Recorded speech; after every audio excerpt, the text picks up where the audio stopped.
میرے شوہر نے میرا گھونگھٹ اٹھایا تو میرا دل تیزی سے دھڑکنے لگا۔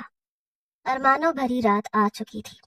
مجھے یقین تھا کہ اب میری زندگی کی ہر محرومی ختم ہو جائے گی۔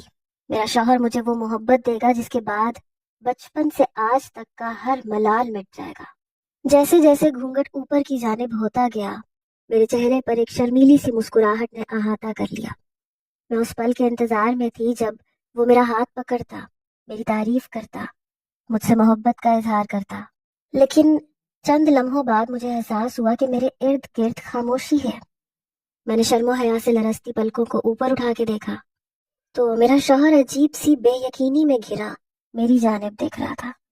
اس کی آنکھوں میں جو حیرت اور پریشانی مجھے نظر آ رہی تھی وہ مجھے بھی پریشان کر گئی۔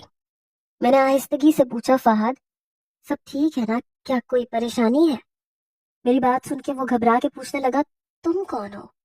اور یہ وہ سوال تھا جس نے میرے قدموں سے زمین نکال دی تھی۔ میں ایک دم ہی گھبرائی، پھر تھوڑا سا مسکرا کے میں نے کہا کہ مذاق کر رہے ہیں نا فہد، آپ نے تو میری جان ہی نکال دی۔ فہد نے نفی میں سر ہلایا، تھوڑا پیچھے کی جانب ہٹا، پھر کہنے لگا، نہیں میں مذاق نہیں کر رہا، مجھے سچ میں نہیں معلوم کہ آپ کون ہیں اور یہاں میرے کمرے میں کیا کر رہی ہیں۔ اب تو میں ہکا بکا ہی رہ گئی۔ میرے دل نے مجھے کچھ گڑبڑ ہونے کی اطلاع دی۔ میں نے آہستگی سے کہا، فہد میں بانو ہوں، آپ کی دلہن، میری اور آپ کی شادی ہوئی ہے۔ فہد بستر سے اٹھ کے کھڑا ہو گیا، کہنے لگا، تم بانو نہیں ہو سکتی، جس بانو کو میں نے دیکھا تھا وہ کوئی اور تھی، یہ کیسے ممکن ہے؟ وہ مستقل نفی میں سر ہلا رہا تھا۔ اس کی آنکھوں میں جو بے یقینی ٹھہری ہوئی تھی اس نے میری جان لے لی تھی، اور پھر وہ ایک دم ہی کمرے سے نکل کے چلا گیا۔ کچھ دیر بعد کمرے کے باہر سے شور شرابے کی آوازیں آ رہی تھیں۔ میرا شوہر فہد بری طرح چیخ رہا تھا، اپنی ماں سے کہہ رہا تھا کہ یہ کیا ہے، کمرے میں کس کو بٹھا دیا ہے، وہ لڑکی کہاں ہے جسے میں نے پسند کیا تھا، اسے ابھی اور اسی وقت میرے کمرے سے باہر نکالے، ورنہ میں سارے گھر کو آگ لگا دوں گا۔ آپ لوگوں نے میرے ساتھ یہ کیسی دشمنی کی ہے؟ جبکہ فہد کی ماں اسے سمجھا رہی تھی کہ ہم نے اسی لڑکی سے تمہاری شادی کی ہے جس کا نام تم نے لیا تھا۔ میں نے تو تم سے پہلے ہی کہا تھا کہ سوچ سمجھ لو، یہ لڑکی تمہارے جوڑ برابر کی نہیں ہے، لیکن تم نے کہا تھا کہ نہیں، اسی سے شادی کرنی ہے۔ فہد اپنی ماں سے کہہ رہا تھا کہ میں نے بانو کا نام ضرور لیا تھا لیکن یہ وہ بانو نہیں ہے، بلکہ وہ بانو تو کوئی اور تھی۔ میں نے خود اسی گھر میں اس لڑکی کو دیکھا تھا۔ وہ اپنی بات پہ اٹکا ہوا تھا اور مجھے یہ سمجھنے میں وقت نہیں لگا تھا کہ وہ کس کی بات کر رہا تھا۔ ایسا لگا جیسے کسی نے میرے سر پہ آسمان گرا دیا ہو۔ ایک بار پھر میری بد نصیبی نے مجھ پہ گھات لگائی تھی۔ میں خون کے آنسو بہا رہی تھی۔ فواد کی ماں کہنے لگی کہ دیکھو بیٹے، وہ بچی کسی کے گھر کی عزت ہے، کسی کی بیٹی ہے، تم 4 لوگوں کے درمیان اس سے نکاح کر کے اسے یہاں لے کے آئے ہو، اب تو تمہیں اس نکاح کا پاس رکھنا ہوگا۔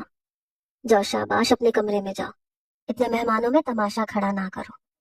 فہد کی ماں اسے بہت پیار سے پچکار رہی تھی، مگر وہ سراپا انکار بنا کھڑا تھا۔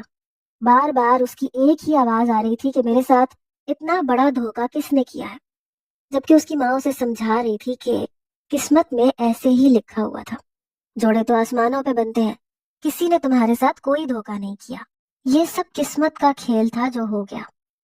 اس کی ماں کی باتوں سے مجھے اندازہ ہو گیا تھا کہ وہ ایک پڑھی لکھی سلجھی ہوئی عورت ہے، جنہوں نے ساس بہو والی روایتی باتوں کو چھوڑ کر اپنے بیٹے کو سمجھانے کی کوشش کی تھی۔ بہت دیر بعد وہ اپنی اس کوشش میں کامیاب ہوئی اور فہد واپس کمرے کے اندر آ گیا، لیکن اس نے نظر بھر کر بھی میری جانب نہ دیکھا، بلکہ لباس تبدیل کرتے ہی وہ بیڈ پہ لیٹ گیا۔ فہد کی اس بے رخی نے میری جان نکال دی تھی۔ وہ محرومیاں جو مجھے لگا تھا کہ آج کی رات مٹ جائیں گی، ایک بار پھر وہ میرے دل میں گھر کر گئی تھی، کیونکہ فہد نے مجھے بتا دیا تھا کہ مجھ جیسی کالی رنگت والی لڑکیوں کی کیا حیثیت ہوتی ہے۔ اسے مجھ میں کوئی دلچسپی نہیں تھی اور میں اپنے سارے ارمان دل میں لیے بستر سے اتر گئی۔ میں نے اپنا لباس تبدیل کیا، خود کو آئینے میں دیکھا تو مجھے اپنا آپ واقعی بدنما لگا، شاید اس لیے کیونکہ دنیا مجھے جس نظر سے دیکھتی تھی اب میں بھی خود کو اسی نظر سے دیکھنے لگی تھی۔ دھیرے دھیرے قدم اٹھاتی میں واپس کمرے میں آئی تو فہد شاید سو چکا تھا یا پھر آنکھیں بند کر کے لیٹا ہوا تھا، لیکن جو بھی تھا اس نے پلٹ کر مجھے ایک نگاہ بھی نہیں ڈالی تھی۔ میں خاموشی سے اپنی جگہ پہ بیٹھ گئی۔ گھڑی کی سوئیاں ٹک ٹک کر رہی تھیں اور کمرے میں عجیب سا شور پیدا ہو رہا تھا۔ کچھ دیر تک میں نے اپنے آپ کو قابو کیا، اپنے جذبات کو سنبھالا۔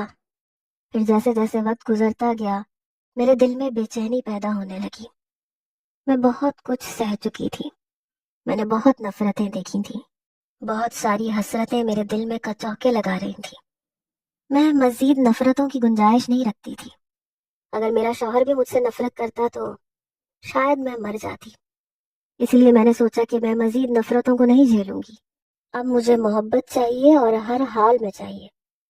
پہلے میرے سگے رشتوں نے مجھے نفرت کی دلدل میں دھکیل کر میری ساری زندگی کو برباد کیا تھا۔ اب اگر شوہر کا رشتہ بھی مجھے نفرت ہی دیتا تو پھر میری زندگی میں کیا بچتا؟ اس لیے میں نے آگے بڑھ کر خود پہلی ہی رات اپنے شوہر سے چائے کی ٹرے لیے میں باورچی خانے سے نکلی تھی، لیکن اس سے پہلے کہ میں ڈرائنگ روم کے اندر داخل ہوتی میرے قدم خود بخود زنجیر ہو گئے تھے، کیونکہ میری چھوٹی بہن اٹھلاتی بل کھاتی ڈرائنگ روم کے اندر داخل ہو چکی تھی، اور میں جانتی تھی کہ اب میں کتنا ہی مسکرا کر تمیز سے ادب سے اس کمرے میں داخل کیوں نہ ہو جاؤں، میری قسمت کے بند دروازے کھلنے والے نہیں تھے۔ میری آنکھوں سے آنسو بہنے لگے۔ میں جانتی تھی کہ شمع نے یہ حرکت جان بوجھ کے کی ہے، لیکن میں چاہ کر بھی اسے کچھ نہیں کہہ سکتی تھی کیونکہ وہ میری ماں کی لاڈلی تھی۔ میں نے اپنے آپ پہ قابو پایا۔ جب کمرے کے اندر داخل ہوئی تو وہی ہوا جیسا میں نے سوچا تھا۔ مجھے دیکھتے ہی صوفے پہ بیٹھی دونوں عورتوں نے منہ پر عجیب سے تاثرات لے لیے۔ وہ حیرت سے میری ماں سے پوچھنے لگی کہ کیا بانو بھی آپ ہی کی بیٹی ہے؟ اور یہ وہ بات تھی جس نے میرے دل کو کرچی کرچی کر دیا تھا۔ میری ماں نے عجیب سا منہ بنایا، کہنے لگی ہاں میری ہی بیٹی ہے، بس یہ اپنی پھپھو پہ چلی گئی ہے، جبکہ شمع ہو بہو میرے جیسی ہے۔ میری ماں کا انداز بھی ایسے تھا جیسے وہ میرے منہ پہ تھوک رہی ہو، اور ایک یہی بات میرا دل جلاتی تھی۔ میں لاکھ بری سہی کالی سہی، لیکن اس کا یہ مطلب تو نہیں تھا کہ میری سگی ماں میرے بارے میں اس طرح سے بات کرتی۔ میں چائے کی ٹرے رکھ کر صوفے پہ بیٹھ گئی۔ میرے ہاتھ پاؤں تھر تھر کانپ رہے تھے۔ جس طرح کی بات ہو چکی تھی اس کے بعد ان عورتوں کے سامنے بیٹھنا بھی میرے لیے محال تھا۔ انہوں نے بس سرسری سی دو چار باتیں پوچھی، پھر کہنے لگی اچھا اب ہم چلتے ہیں، آپ کو فون کر کے جواب دے دیں گے۔ میں اچھی طرح جان گئی تھی کہ ان کا جواب کیا ہوگا، اور یہ بات تو میری ماں بھی جانتی تھی۔ اسی لیے ان کے جانے کے فوراً بعد میری ماں غصے سے کہنے لگی کہ پتہ نہیں کون سی بری گھڑی تھی جو تو میرے پاس پیدا ہو گئی۔ شمع کو دیکھتی ہوں پھر تجھے تو میرا خون کھول جاتا ہے۔ میری ماں کو پہلے ہی میری پھپھوؤں سے نفرت تھی۔ جب میں پھپھو کی شکل لے کر پیدا ہوئی تو انہیں اور زیادہ غصہ آیا۔ پھر دھیرے دھیرے میری رنگت گہری سے گہری ہوتی چلی گئی، اور اسی وجہ سے میری ماں کو مجھ سے نفرت ہو گئی۔ میرے ابا چاہتے تھے کہ میری دھوم دھام سے اچھی جگہ شادی ہو جائے۔ جتنے بھی رشتے میرے لیے آتے تھے یہ میرے ابا کی ہی محنت تھی۔ وہی ہر کسی سے کہتے تھے کہ میری بانوں کی شادی کروا دو، لیکن جو بھی رشتہ لے کر آتا شمع مجھ سے پہلے تیار ہو کے ڈرائنگ روم میں ایک چکر لگائے آتی، اور اس کے بعد رشتے والے ایسے الٹے سوال کرتے اور پھر فون کر کے منع کر دیتے۔ ابھی بھی ان کے جانے کے بعد اماں مجھے باتیں سنا رہی تھی کہ اپنی پھپھو کی شکل لے کے پیدا ہو گئی اور ہمارے گھر میں منحوسیت پھیلا دی۔ تیری شادی ہوگی تو پھر ہی شمع کی شادی ہوگی، تیرے ابا نے یہ ضد پکڑ رکھی ہے، لیکن مجھے نہیں لگتا کہ تیری شادی بھی ہوگی۔ سگی ماں کے منہ سے ایسے بول سن کر بس میں اپنے آنسو ہی بہا سکتی تھی۔ اماں کہنے لگی اب یہ دادی کی طرح آنسو بہانا شروع نہ کر دے، سب جانتی ہوں تو پوری کی پوری ددیال پہ گئی ہے، وہی ڈرامے وہی ڈھکوسلے۔ میری ماں مجھے خوب برا بھلا کہتے اپنے کمرے کی راہ لی، جبکہ شمع دور بیٹھی کھلکھلا کے ہنس رہی تھی، اور میں بس اپنی قسمت پر ماتم منا پائی۔ جیسے تیسے میں اپنے کمرے میں آئی اور پھوٹ پھوٹ کے رونے لگی۔ اگر سوتیلے رشتے ایسی نفرت دکھاتے تو شاید یہ بات ہضم ہو جاتی، لیکن سگے رشتوں سے ملنے والی اس نفرت نے مجھے کہیں کا نہیں چھوڑا تھا۔ رات گئے ابا لوٹے تو کہنے لگے لڑکے والوں کا فون آیا تھا، انہوں نے انکار کر دیا ہے۔ ابا کے لہجے میں اداسی گھلی ہوئی تھی، شاید وہ بہت زیادہ مایوس ہو گئے تھے۔ پھر میرے پاس آئے، میرے سر پہ ہاتھ رکھ کے دعائیں دیتے ہوئے کہنے لگے دیکھنا میری بیٹی، ایک دن تمہاری قسمت جاگ جائے گی۔ ابا کی بات سن کے شمع زور سے ہنس پڑی۔ ابا نے اسے گھور کے دیکھا تو اماں کہنے لگی اس کی قسمت کا تو پتہ نہیں، البتہ اس کی وجہ سے شمع کی قسمت ضرور خراب ہو رہی ہے۔ آپ نے بھی نہ جانے کیسی ضد پال رکھی ہے کہ پہلے اسے رخصت کریں گے، ورنہ شمع کے لیے ایک سے بڑھ کر ایک رشتے آ رہے ہیں۔ میں تو چاہتی ہوں کہ پہلے اسے رخصت کر دیا جائے۔ ابا نے غصے سے اماں کو دیکھا، کہا کہ اگر بانو کا رشتہ نہیں ہو رہا تو اس میں سب سے بڑا ہاتھ تمہارا ہے۔ تمہیں چھوٹی بیٹی کو سمجھانا چاہیے کہ ہر آنے جانے والے کے آگے پیش نہ ہو جایا کرے۔ جب تمہیں معلوم ہے کہ بانو کے رشتے کے لیے لوگ آئے ہیں تو شمع کو روکتی کیوں نہیں ہو؟ ابھی بھی انہوں نے شمع کا رشتہ مانگ لیا ہے۔ نہ چاہتے ہوئے بھی ابا کی زبان پر وہ بات آ گئی جسے سن کر میں بس افسردگی سے ابا کو دیکھتی چلی گئی۔ اس بات نے ایک بار پھر مجھے ٹھیس پہنچائی تھی، اور ابا کو افسوس ہوا تھا کہ ان کے منہ سے یہ بات کیوں نکل گئی، جبکہ شمع کا سینہ فخر سے چوڑا ہو گیا تھا۔ اماں کہنے لگی مجھے تو پہلے ہی معلوم تھا کہ انہیں شمع پسند آ گئی ہے۔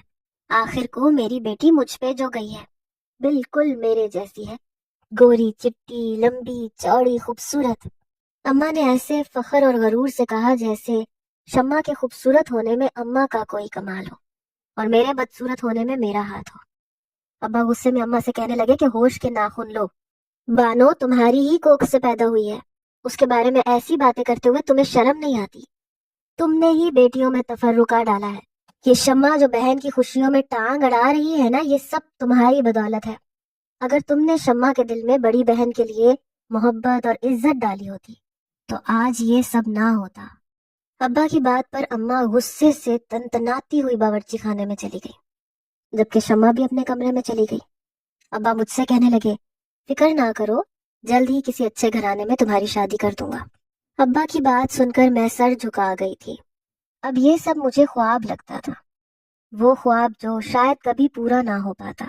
سال پر سال گزرتے چلے جا رہے تھے، میں 25 سال کی ہو گئی تھی، اور اسی وجہ سے اماں کو شاید غصہ تھا، کیونکہ شمع 22 سال کی تھی اور اماں چاہتی تھی کہ اگر میری نہیں تو اسی کے ہاتھ پیلے ہو جائے۔ میں نے بھی ایک دن پریشان ہو کے ابا سے کہہ دیا کہ آپ شمع کی شادی کر دیں، کہیں ایسا نہ ہو میری وجہ سے اس کے نصیب بھی پھوٹ جائے۔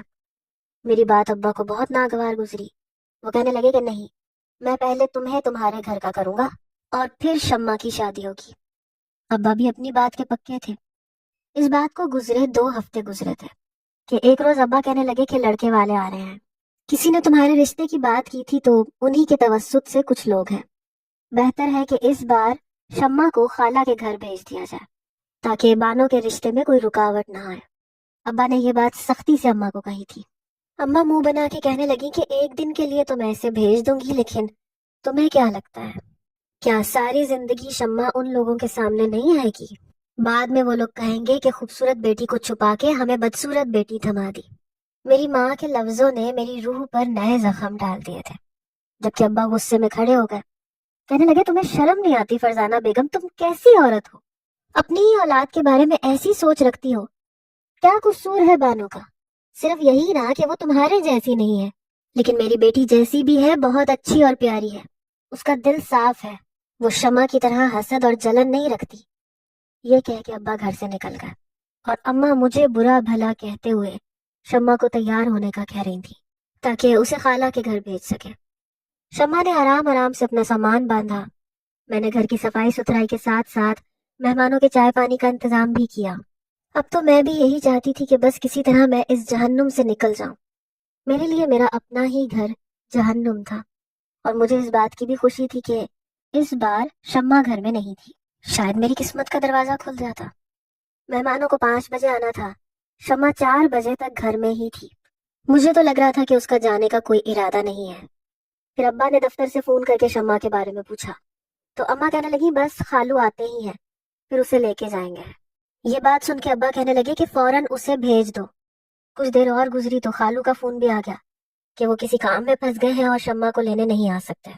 اماں نے شمع کو سختی سے کہا کہ تم چھت پہ چلی جاؤ اور جب تک مہمان نہ جائیں نیچے نہ اترنا، اور مجھ سے کہنے لگی کہ تمہارے ابا کو ہرگز بھی اس بات کا علم نہیں ہونا چاہیے کہ شمع خالہ کے گھر نہیں گئی، ورنہ وہ بلا فضول میں ہنگامہ کھڑا کر دیں گے۔ میں نے شمع سے کہہ دیا ہے وہ نیچے نہیں آئے گی۔ اماں نے مجھے سختی سے تاکید کی تھی کہ ابا کو شمع کے بارے میں پتہ نہیں چلنا چاہیے۔ پھر وہ چھت پہ چلی گئی تو مجھے بھی تسلی ہو گئی۔ مہمان آئے، میں چائے لے کے اندر گئی تو ان کی شکلیں دیکھ کے مجھے اندازہ ہو گیا کہ اس بار بھی جواب انکار میں ہی ہوگا۔ بھلے ہی شمع ان کے سامنے نہیں آئی تھی، لیکن وہ لوگ مجھے بھی قبول نہیں کرنا چاہتے تھے۔ اماں ان سے ان کے بارے میں پوچھ رہی تھیں، اور جو عورت بیٹھی ہوئی تھی وہ بتا رہی تھی کہ ان کا بیٹا پڑھا لکھا ہے، اس کا اپنا چھوٹا سا کاروبار ہے، اچھی خاصی آمدنی ہے، تو 2 شادی شدہ بہنیں ہیں، گھر میں زیادہ لوگ نہیں ہیں۔ یہ سن کے اماں دھیمے سے مسکراتے ہوئے ان کی باتوں کا جواب دے رہی تھی، جبکہ میں اپنی انگلیوں کو مروڑ رہی تھی، کیونکہ انہوں نے تو مجھ سے ایک بھی سوال نہیں پوچھا تھا۔ ان کے جانے کے بعد اماں کہنے لگی کہ دیکھ لینا، اس بار بھی انکار ہو جائے گا۔ اتنا اچھا بھلا رشتہ تھا، اگر شمع ہوتی تو میں اسے مہمانوں کے آگے بھیج دیتی۔ تمہارا نہ صحیح شمع کا ہی رشتہ ہو جاتا، لیکن تمہارے ابا کو تو بس یہ بات سمجھ ہی نہیں آتی۔ اماں نے جلے کٹے سے انداز میں مجھے ٹوک دیا۔ میں بھی جانتی تھی کہ جواب انکار میں ہوگا۔ جو بڑی عمر کی عورت تھی وہ تو کافی مہربان نظر آ رہی تھی، لیکن اس کے ساتھ جو لڑکی بیٹھی تھی اس کے چہرے کے تاثرات سے صاف واضح تھا کہ وہ اپنے بھائی کے لیے مجھے ہرگز بھی پسند نہیں کر کے گئی۔ شام کو ابا لوٹے تو ان کو یہی بتایا گیا کہ شمع خالہ کے گھر چلی گئی تھی۔ ابا نے یہ سن کے سکون کا سانس لیا۔ پھر رات کو 10 بجے کے قریب ابا کے پاس فون آیا۔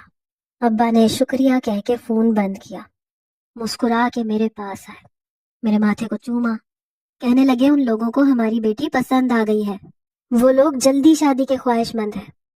میں تو سوچ رہا ہوں اگلے مہینے کی ہی کوئی تاریخ رکھ دوں۔ یہ سننا تھا کہ اماں کی حیرت سے آنکھیں پھٹ پڑی۔ شمع کا بھی حال ایسا ہی تھا۔ اماں کہنے لگی آپ نے صحیح سنا ہے نا، ان لوگوں کی شکلیں تو کچھ اور ہی بتا رہی تھیں۔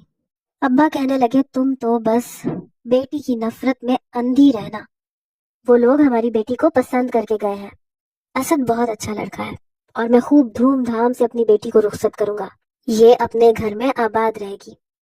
ابا مجھے ڈھیروں دعائیں دے رہے تھے، جبکہ اماں ابھی بھی حیران تھی۔ شمع کے چہرے پہ بھی کوئی خوشی نہیں تھی، وہ تو چاہتی تھی کہ ساری زندگی میں اماں کے تانے سنوں اور وہ بیٹھ کے ہنستی رہے۔ دیکھتے ہی دیکھتے میری شادی کا دن آ گیا۔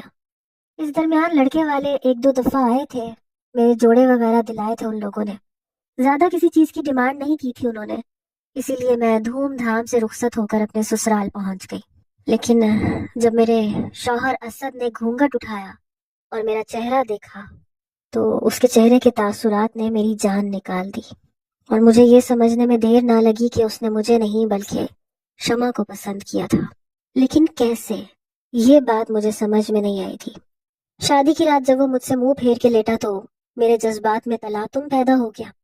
آخر کب تک میں یہ سب کچھ برداشت کرتی؟ اسی لیے میں کچھ دیر تو خاموش بیٹھی رہی، پھر ہاتھ بڑھا کر میں نے اپنے شوہر اسد کے کندھے پہ ہاتھ رکھ دیا۔ میری حرکت پر وہ ایک دم چونک کے پلٹا، میری جانب دیکھنے لگا۔ میں نے آہستگی سے پوچھا، آپ نے کس کو پسند کیا تھا؟ کس کی بات کر رہے تھے آپ؟ میری بات سن کے وہ اٹھ کے بیٹھ گیا، کہنے لگا جب میں اپنی اماں اور بہن کو تمہارے گھر لایا تھا تب میں گھر کے باہر ہی انتظار میں کھڑا تھا، اور میں نے چھت پہ جس لڑکی کو دیکھا تھا میں نے اسی کو پسند کیا تھا۔ مجھے نہیں معلوم کہ وہ کون تھی، لیکن وہ تمہارے گھر کی چھت پر تھی۔ پھر مجھے ابا نے بتایا کہ گھر پہ صرف تم ہی تھی، تو مجھے لگا کہ وہ تم ہی ہوگی۔ میں نے گہرا سانس بھرا اور کہا کہ نہیں، وہ میری بہن شمع تھی۔ شاید شادی میں آپ کا اور اس کا سامنا نہیں ہوا، کیونکہ وہ اپنی سہیلیوں کے ساتھ کچھ گپیوں میں مصروف تھی، اسے میری شادی سے کوئی سروکار نہیں تھا۔ میری بات سن کے اسد خاموش ہو گیا، کہنے لگا میں تمہارا دل نہیں دکھانا چاہتا بانو، لیکن میں جس لڑکی کو بانو سمجھا تھا سہاگ رات کی سیج پر اسی کی توقع کر رہا تھا۔ یہ کہہ کر اسد نے نظریں چرائی، تو میں نے کہا ٹھیک ہے، اگر ایسی بات ہے تو آپ مجھے طلاق دے دیں۔ میں نے ساری زندگی ان رشتوں کے درمیان گزاری ہے جو مجھے پسند نہیں کرتے تھے، نہ میری سگی ماں نے مجھے اپنایا نہ میری بہن نے، کیونکہ میری رنگت ان دونوں کی طرح سرخ و سفید نہیں تھی، اور ابھی بھی میں ساری زندگی آپ کے ساتھ رہ کر وہی ناپسندیدگی برداشت نہیں کر سکتی۔ میں نے اپنی بہن کی آنکھوں میں ہمیشہ اپنے لیے حسد اور نفرت دیکھا ہے، اب اگر آپ کی آنکھوں میں بھی میں نے یہی نفرت دیکھی تو میں مر جاؤں گی۔ آپ چاہیں تو ابھی اور اسی وقت مجھے اس رشتے سے آزاد کر دیں۔ یہ کہہ کے میں رونے لگی۔ اسد نے غور سے میرا چہرہ دیکھا، پھر میرا ہاتھ تھام لیا، کہنے لگا شادی کوئی مذاق نہیں ہے، اور میں اس بات کو اچھی طرح سمجھتا ہوں۔ وقتی طور پر میں جذباتی ہو گیا تھا، لیکن بانو مجھے تھوڑا سا وقت دو۔ دھیرے دھیرے سب کچھ ٹھیک ہو جائے گا۔ اسد نے مجھے چھوڑنے کے بجائے مجھے اپنانے کا فیصلہ کیا تھا، اور یہ بات میرے لیے حیران کن تھی۔ واقعی اس کی ماں نے اس کی اچھی تربیت کی تھی۔ پھر اس نے آہستگی سے مجھے اپنے سینے سے لگا لیا، کہنے لگا کچھ وقت میں سب کچھ ٹھیک ہو جائے گا۔ ہم دونوں ازدواجی تعلق میں تو نہیں بندھے تھے، لیکن نکاح جیسے پاکیزہ بندھن میں تھے۔ وہ میرا خیال رکھنے لگا، میں بھی اس کی خوب خدمت کرتی، اور پھر دھیرے دھیرے میں خود بخود اس کے دل میں جگہ بنا گئی۔ وہ مجھ سے محبت بھی کرنے لگا، اور یہ بات شمع کو بالکل ہضم نہیں ہوتی تھی۔ میں جب بھی اپنے گھر جاتی وہ میرا خوب مذاق اڑاتی، کہتی مجھے تو لگتا ہے کہ تم ہمیں دکھانے کے لیے جھوٹ کہتی ہو، تم جیسی لڑکی کو اسد جیسا لڑکا کہاں پسند کر سکتا ہے۔ میں شمع کی باتوں کو نظر انداز کر دیتی، کیونکہ اس کے دل میں یہ نفرت کا بیج میری ماں نے بویا تھا، اور اب وہ ایک تناور درخت بن چکا تھا جو شاید کسی بھی طرح کٹ نہیں سکتا تھا۔ پھر میری شادی کے 6 مہینے بعد شمع کا ایک بہت اچھی جگہ رشتہ ہو گیا۔ شمع شادی ہو کر اپنے سسرال چلی گئی، لیکن 1 مہینے کے اندر اندر اسے طلاق ہو گئی۔ اپنی بدزبانی اور حاسد طبیعت کی وجہ سے وہ اپنے سسرال میں جگہ نہیں بنا پائی۔ اس کے شوہر نے اسے طلاق دے دی، جبکہ میں اپنے سسرال میں راج کر رہی تھی۔ میں نے اپنی محبت اور محنت سے اپنی ساس، نندوں اور شوہر کا دل جیت لیا تھا۔ میری کالی رنگت میری خوبیوں کے آگے ماند پڑ گئی تھی۔ میری ساس میری تعریف کرتے نہ تھکتی۔ انہوں نے خود مجھے اور اسد کو ہنی مون کے لیے بھیجا تھا۔ ہم دونوں شمالی پہاڑی علاقہ جات میں گئے تھے، تو میرا رنگ تھوڑا صاف ہو گیا تھا، لیکن مجھے اب اپنی رنگت سے بالکل فرق نہیں پڑتا تھا، کیونکہ میں جان گئی تھی کہ اگر انسان کا دل صاف ہو تو اس کی زندگی، اس کی نیت اور اس کا مستقبل بھی سنور ہی جاتا ہے۔ کبھی کبھی میں یہ سوچ کر حیران ہوتی ہوں کہ کیا سگی مائیں بھی بچوں میں بھید بھاؤ کرتی ہیں جس طرح میری ماں نے کیا؟ کیا آپ لوگوں نے بھی کبھی ایسے دیکھا ہے کہ کسی کی ماں نے اپنے ہی بچوں میں فرق کیا ہو؟ کیا کسی بچے کا اپنی پھپھو پر چلے جانا کوئی گناہ ہے؟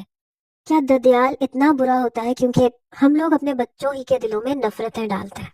اس سوال کا جواب کمنٹس میں آپ لوگ مجھے دیجیے گا۔